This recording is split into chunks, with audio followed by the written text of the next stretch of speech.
The book of Nahum, chapter 1 and verse 3.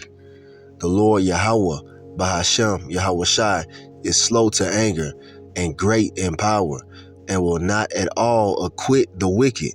The Lord Yahweh, Bahashem Yahweh Shai, hath his way in the whirlwind and in the storm, and the clouds are the dust of his feet. I'm going to stop right there. I'm going to start off as always by giving all praise, all honor, all glory unto Yahweh, Bahashem, Yahweh Shai, Bahashem, Rachah Kwadash. Double honor to the elders and apostles of Great Millstone who teach and who rule well, who taught us this truth through the power and spirit of Yahweh, Bahashem, Yahweh Shai. A Lord willing, this lesson is edifying to the elect out there, whoever you might be. And shalom to the 144,000. It's the brother Amor Padaf from the GMS Denver camp, doing a lesson in regards to the fact that Esau Edom will receive his judgment. And we are in the time of that as we speak. All right. The Lord is already orchestrating the judgment of these damn devils. It says he's not at all going to acquit or let go of the judgment of the wicked, man. That word acquit means to, matter of fact, let's just go ahead and get it really quick for edification's sake. All right. The Lord is not going to acquit the wicked. All right, here we have that verse right here pulled up in the blue letter. All right. The blue letter Bible app. And we're going to take a look at the word in the Hebrew, okay, for acquit. So let's jump down to that phrase right there. Here it is right here. Strong's H, 5352. Nakah. All right, Nakah. And it says here, to be empty, be clear, be pure, be free, be innocent. All right. So to be desolate, to be cut off, to be empty, to be clean, to be pure. All right, that's the point, man. And it goes on to say to be cleaned out, to be purged out, to be free from guilt, to be innocent. The Lord's not going to let these wicked Edomites go away innocent for all the shit that they've done unto the earth, and most importantly, the chosen people of the Lord, man, the Israelites, you so-called Negroes, Latinos, Native Americans, and Seminole Indians. All right. To be free, exempt from punishment. To be free, to be exempt from obligation. So Esau, the point has been made, man. You will not be acquitted of all your wickedness, man. The Lord is going to judge you. Your judgment is being orchestrated as we speak. World War III is a major part of your judgment because you're going to die. All right. A lot of you are going to die in those thermonuclear missiles, man, exploding and shit, man. You know, in the midst of World War III, the thermonuclear fire. All right. Fire and brimstone, as the scriptures call it. Oh, Salaki, right here, definition C, it says to hold innocent, acquit, to leave unpunished. The Lord is not going to leave you unpunished, Esau. All right. The so-called white man, the devil that the Bible speaks of. We are getting ready to witness his judgment. Lord willing, man. Lord willing, we remain alive to see it. All right. All right. So we started out this lesson with Nahum 1 and 3. I want to actually get verse 2. All right. You go backwards one verse. Check it out. It says, the Most High is jealous, and the Lord Yahweh, Bahashem Yahweh Shai, revengeth. You see, the Lord, he's going to take vengeance out on you, you devils, man. The Lord Yahweh, Bahashem Yahweh Shai, revengeth and is furious. The Lord will take vengeance on his adversaries, and he reserveth wrath for his enemies. All right. Who's the number one enemy of the Lord, man, on the planet Earth? Esau, Edom, the so-called white man, okay? I say so-called because he's not actually white. All right, that term white goes back to being pure, man. He used that term to try to make himself seem like he's, you know, some innocent, you know, pure being. Nah, man, this motherfucker is the devil, and he's red. All right, you see, pink and red. That's their their skin tone, man. All right, because they have leprosy. They lack pigment in their skin, man, for the most part. But you gotta realize that there are also Edomites mixed in amongst these nations that look like Israelites, man. They're actually Edomites. Those are the tares that the Bible speaks of. And the Lord's going to take vengeance out on them as well, man. All right. You can't hide Esau. All right. So, yeah, man. Revenge, man, is going to be taken out on you damn devils for all the shit that you've done in the earth. And we're prophesying it and we're speaking it into existence, not by our own words, but by what? The words of Yahweh Bashim Yahushai. And that's why you want to shut the mouths of the prophets, because when we speak these words, things happen. It's not looking good for you damn devils. I'll tell you that. The book of Romans chapter 12 verse 19. Dearly beloved, avenge not yourselves, but rather give place unto wrath. For it is written, vengeance is mine, I will repay, saith the Lord, Yahweh, Ba'ashem Yahushai. You see that? We ain't got to take vengeance out on these devils, man. Or you got Jake out there, man. In times past, they tried to take their anger out on Esau in other ways, you know, by the forms of riots and whatnot. Look, man, the Lord gonna step in and get our vengeance. All we gotta do is wait. You see, all we gotta do is wait and preach this word, man. The Lord said he gonna get revenge on these devils, man, for us, for his chosen people. He gonna do it, man, for his name's sake, because we belong to him. And he who toucheth us, touches the apple of his eye, man. Let's get that real quick. See, you devils done fucked up, man, far worse than you really even understand. The book of Zechariah, chapter 2 and verse 8. For thus saith the Lord Yahweh, Bashim Yahushai of hosts, after the glory hath he sent me unto the nations which spoiled you. All right, the nations that afflicted us, man, these heathens.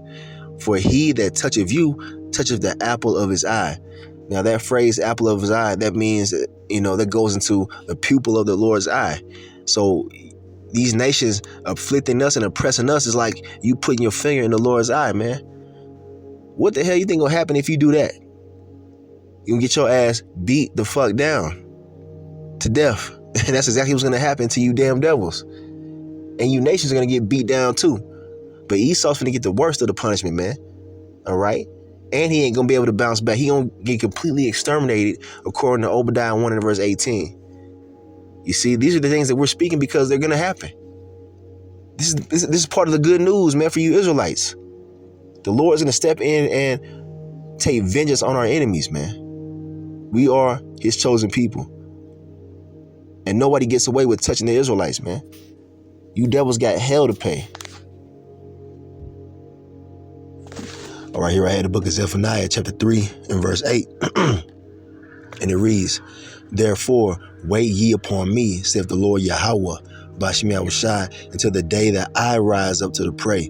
For my determination is to gather the nations, that I may assemble them, that I may assemble the kingdoms to pour upon them mine indignation, meaning righteous anger, even all my fierce anger.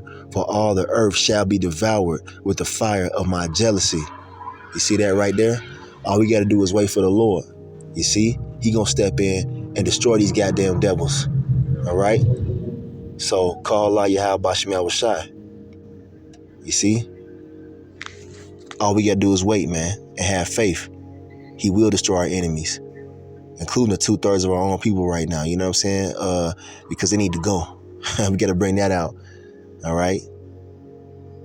Because right now I'm doing a lesson, I'm outside, and all of a sudden these fucking demons pull up, burning out and doing all kind of stunts on their motorcycles and shit right where I'm parked at, man. So fuck them. All we got to do is wait. The 2/3 will be eradicated as well. All right, so I have another precept real quick. I want to bring out the book of Ecclesiasticus in the Apocrypha, chapter 25 and verse 7. There be 9 things which I have judged in mine heart to be happy, and the 10th I will utter with my tongue. A man that have joy of his children, and he that liveth to see the fall of his enemy. All right? And we're in that generation, man. We're going to live to see the fall of our enemy. All right? And, you know, it's exciting times, man. You know, we're at a very, how should I say this? Exciting part in history, man. I'll put it that way. I got to bring this out. This is one of my favorites right here. All right. The book of Isaiah, chapter 14 and verse 4. 144. All right. Lord willing, us men are of that number. But anyway, it says that thou shalt take of this proverb against the king of Babylon and say, how hath the oppressor ceased? The golden city ceased. What is that talking about, man? It's talking about America, Babylon the Great. That's that golden city, one of Esau's strongholds, you see? All right. The Lord is bringing this place down, man, as we speak. called Law Yahweh Bashim Shai. All right. And the golden city is going to be completely obliterated in the midst of World War III. That word cease means to stop. The Lord's going to put a stop to America, Babylon the Great, and Esau's rulership. Verse 5, the Lord Yahweh, Bashim Shai, has broken the staff of the wicked and the scepter of the rulers. Meaning he's going to break his power structure, man. Esau's not going to have any more power in the earth when it's all said and done with. All right? And we're speaking it into existence. It's happening right now. Ain't nothing he can do about it. Ain't nothing that they could do about it, man. Though they're going to try to, scratch and claw to hold on to their rulership, it's going to be taken out of their hands, man. All we got to do is wait. He who smote the people in wrath with a continual stroke, he that ruled the nations in anger is persecuted, and none hindereth. Yeah, you finna get your share, man. All right? You finna taste that medicine, man. You know what I'm saying? What you've been dishing out to the entire earth, you finna get, manifold, man. You see?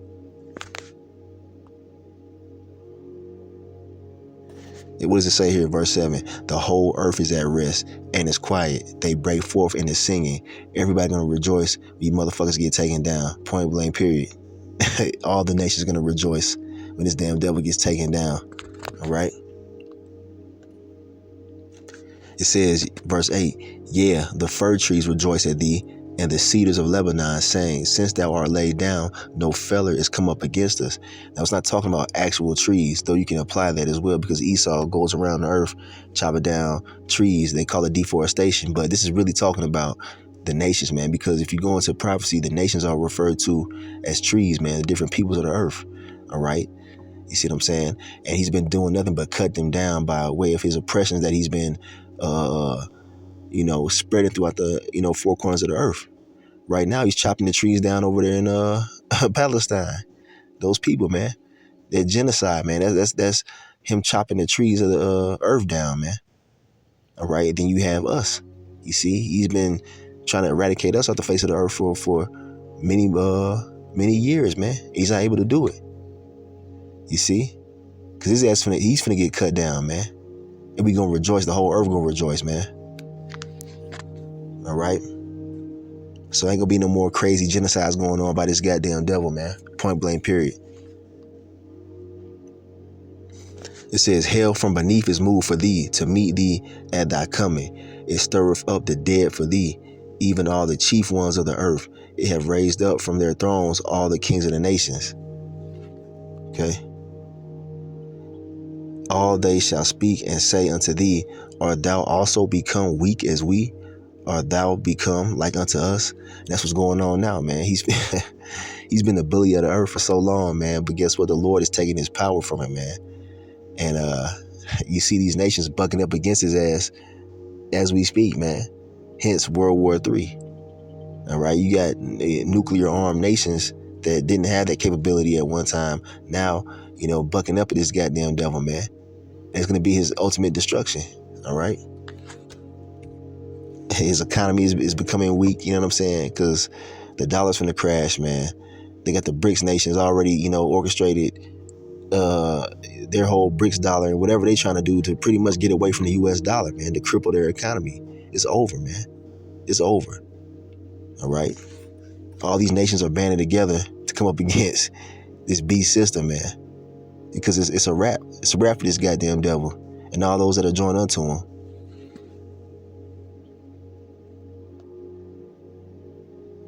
It says, verse 11, thy pomp, all right, meaning that, that goes into arrogancy, all right? Thy pomp is brought down to the grave, and the noise of thy viols, the worm is spread under thee, and the worms cover thee, symbolizing death, man. That's all that's coming for you fucking devils, man. Death and captivity.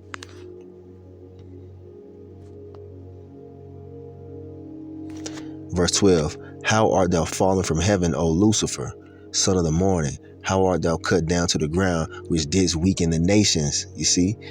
Now, when you see that term Lucifer, it's not talking about some dude with a, red spandex suit and a pitchfork, man.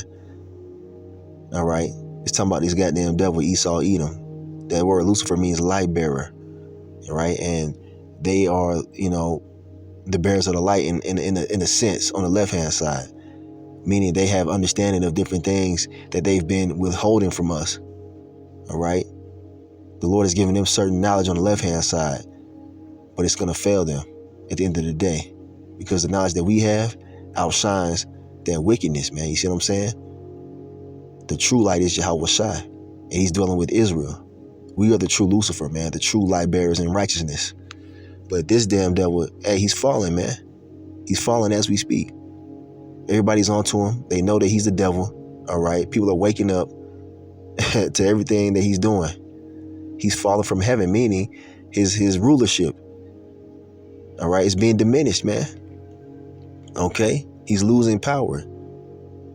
He's going to be dwelling in torments here very shortly when America becomes a third world country.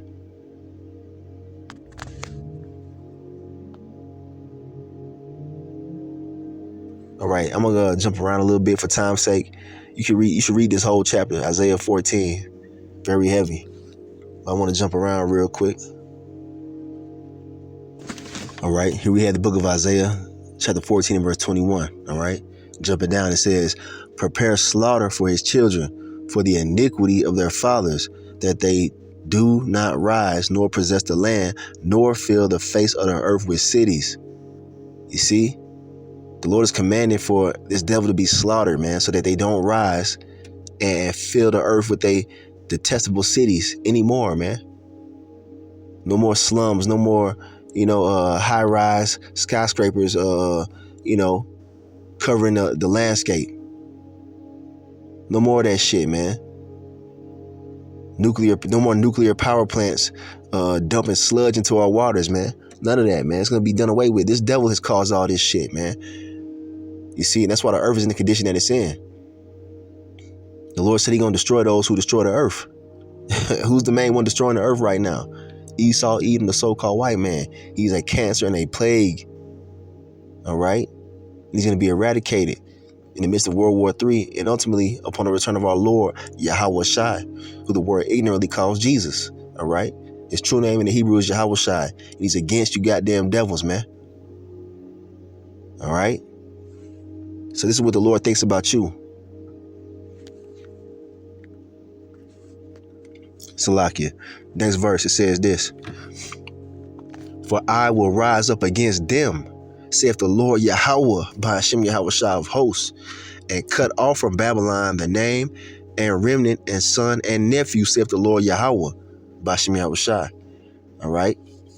He's going to cut off all the men of Esau's, nation. Because once you cut off all the men off, all right, you've pretty much killed off that nation. You see? Because the women, all they are is incubators, man, for whatever, race of people put seed in them. You see? If you cut off the males of a nation, you've destroyed that nation. That's exactly what the Lord is going to do to you devils. All right? And it's good news unto us.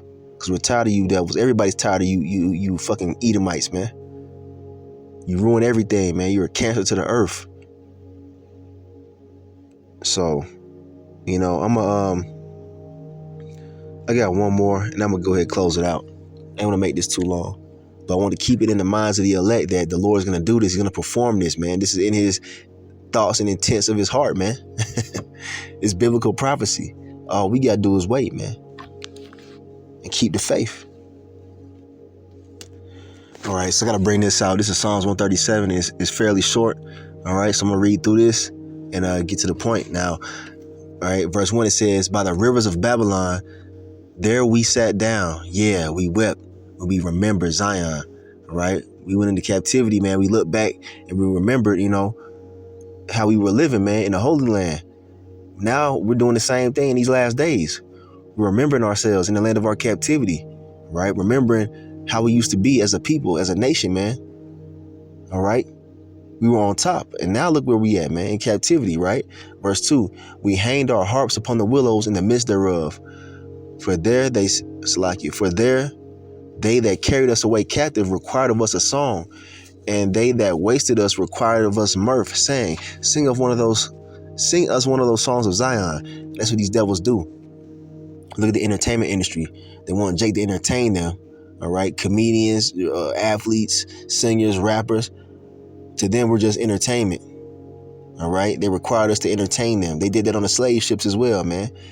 They made us sing songs, for their own entertainment, though we're in captivity. You see, they do the same thing today in different ways. But anyway, it says, verse 4, how shall we sing the Lord Yahweh's song in a strange land? If I forget thee, O Jerusalem, let my right hand forget her cunning. If I do not remember thee, let my tongue cleave to the roof of my mouth. If I prefer not Jerusalem above my chief joy. Remember, O Yahweh, check it out, Bashem Yahushai, the children of Edom in the day of Jerusalem, who said, race it, even to the foundation thereof. And that word race, it goes into erase. And Esau wanted to erase us as a people, man, as it tells you in Psalms chapter 83. All right. And we're calling for the Lord to remember their ass, man. Remember the Edomites. They're the main ones that are against us. O daughter of Babylon, who are to be destroyed. All right. And that's talking about America. The daughter of Babylon. Happy shall he be that rewardeth thee as thou hast served us. And the Lord, he's going to let us get vengeance, man, at some point in time. But we have to wait. He'll give his men spiritual power, man. It's going to be when Esau, comes down on us, with the persecution, when he starts sending his military troops to try to get up, to round up the prophets and whatnot. That's when that standard is going to be lifted, and we're going to get busy on his ass, man. All right. We're going to reward them as they have served us. That payback. Verse 9, happy shall he be that taketh and dasheth thy little ones against the stones. We're going to be taking little Edomite babies and kicking their ass, you know what I'm saying? Football putting their ass off of these cliffs. All right? At some point in time, man. They did all type of fucked up shit to our children, didn't they? Gator bait. They fed them to alligators. All right? That's just one thing. Look it up, man. It's part of history that they don't want you to know about. All right. They did all kind of cruel shit to our children, man. Northern and Southern Kingdom. You see? So, yeah, man. Happy is he that's going to be able to dash those little Edomite devils against the stones, man. That's what's coming. And there's no escape. All right, we're going to close with this. Obadiah chapter 1 verse 18. All right. And the house of Jacob shall be a fire, and the house of Joseph a flame, and the house of Esau, all right, for stubble, and they shall kindle in them. Salakia. Damn, scientists are fucked up, but we gonna finish it off. And the house of Esau for stubble, and they shall kindle in them and devour them, and there shall not be any remaining of the house of Esau, for the Lord Yahweh, Bashem Yahushai, has spoken it. All right, it's done. The Lord has already spoken it. All we doing is waiting for it to manifest. And we're speaking it into existence, by putting up these videos and going into these lessons, man. All right. The word of the Lord, man, it moves stuff. Okay. So the more you speak it, man, the closer we get. So I encourage you, brothers, to speak these prophecies more and more into existence, man. Speak about the punishment of our enemies, man, and the redemption of the nation of Israel and the return of our Lord Yahweh Shai. All right, because all that is coming. So I'm going to end it right there. I want to give all praise, honor, and glory unto Yahweh, by Hashem, Yahweh Shai, by Hashem Rakak Wadash. Double honors to the elders and apostles of Great Millstone who teach and who rule well, who taught us this truth through the power and spirit of Yahweh, by Hashem Yahweh Shai. And Kwame Yasharala in the Bible Ball. Shalom.